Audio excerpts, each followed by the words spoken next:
اعوذ باللہ من الشیطان الرجیم بسم اللہ الرحمن الرحیم الحمد للہ رب العالمین والصلاة والسلام علی اشرف الانبیاء والمرسلین واہل بیتہ الطیبین الطاہرین المعصومین اما بعد۔ سورہ مبارکہ آل عمران آیت نمبر 63 سے 70، 63 سے 70۔ بسم اللہ الرحمن الرحیم فَإِن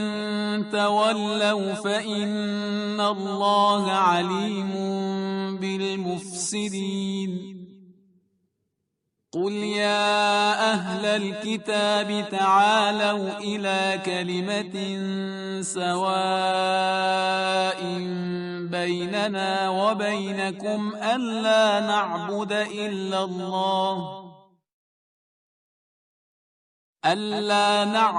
إِلَّا اللَّهَ وَلَا نُشْرِكَ بِهِ شَيْئًا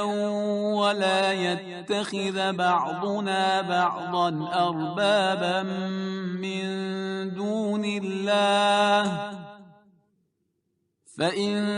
تَوَلَّوْا فَقُولُوا اشْهَدُوا بِأَنَّا مُسْلِمُونَ يا أهل الكتاب لم تحاجون في إبراهيم وما أنزلت التوراة والإنجيل إلا من بعده أفلا تعقلون ها أنتم هؤلاء حاججتم فيما لكم به علم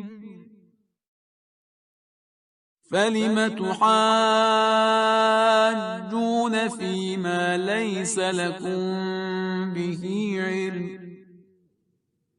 والله يعلم وأنتم لا تعلمون ما كان إبراهيم يهوديا ولا نصرانيا ولكن كان حنيفا مسلما وما كان من المشركين إن أولى الناس بإبراهيم للذين اتبعوه وهذا النبي والذين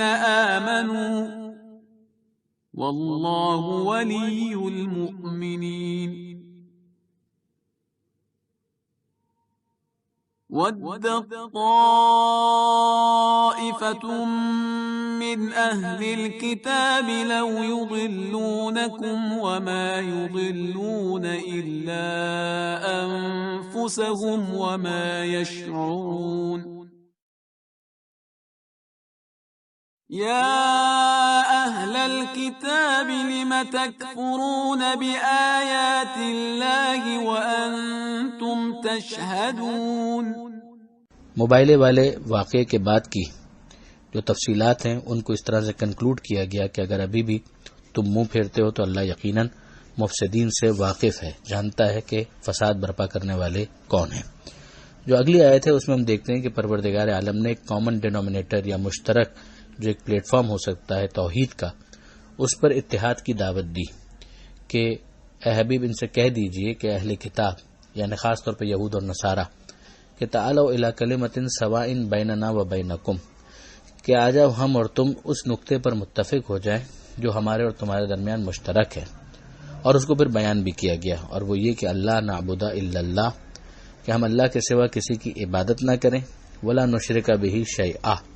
اور نہ ہی اس کے ساتھ کسی کو شریک قرار دیں، ولا یتخذ بعضنا بعضا اربابا من دون اللہ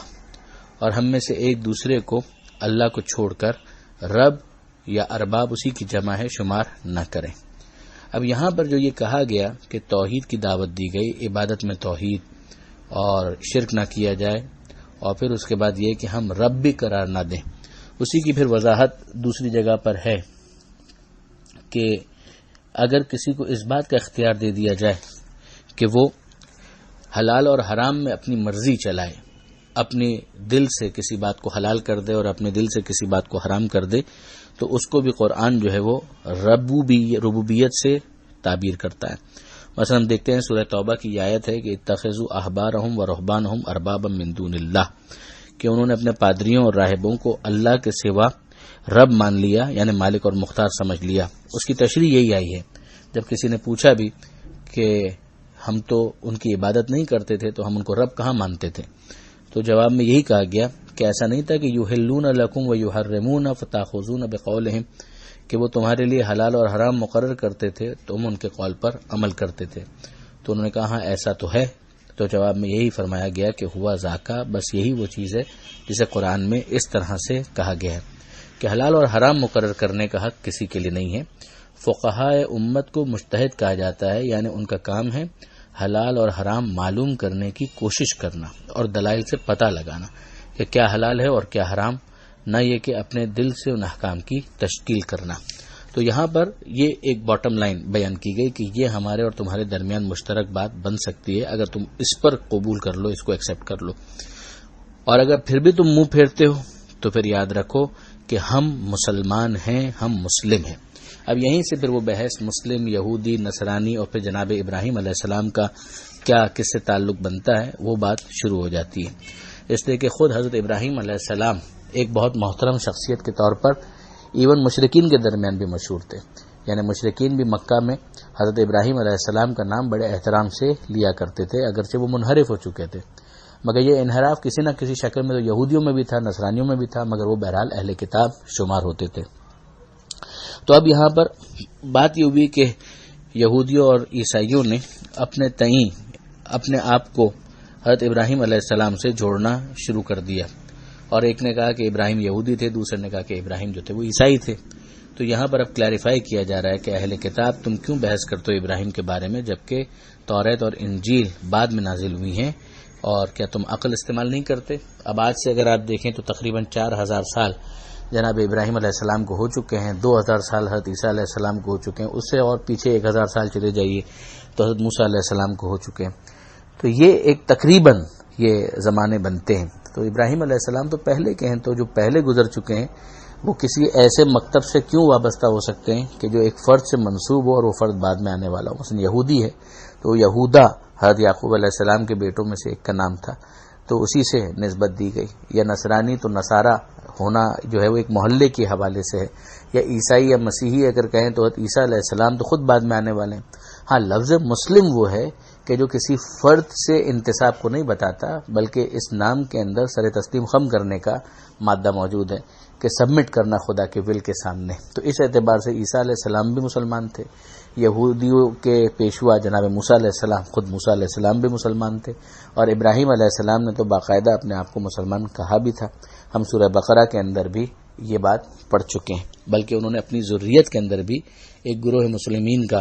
ذکر کیا تھا اور دعا مانگی تھی۔ تو اب یہاں پر جو بات ہے وہ سمجھ میں آتی ہے کہ پیریوڈیکلی اگر تم یہودیت یا نصرانیت کے ساتھ ابراہیم کو جوڑنا چاہو تو ان کا زمانہ پہلے ہے، ان کا زمانہ بعد میں ہے، تو ممکن نہیں ہے۔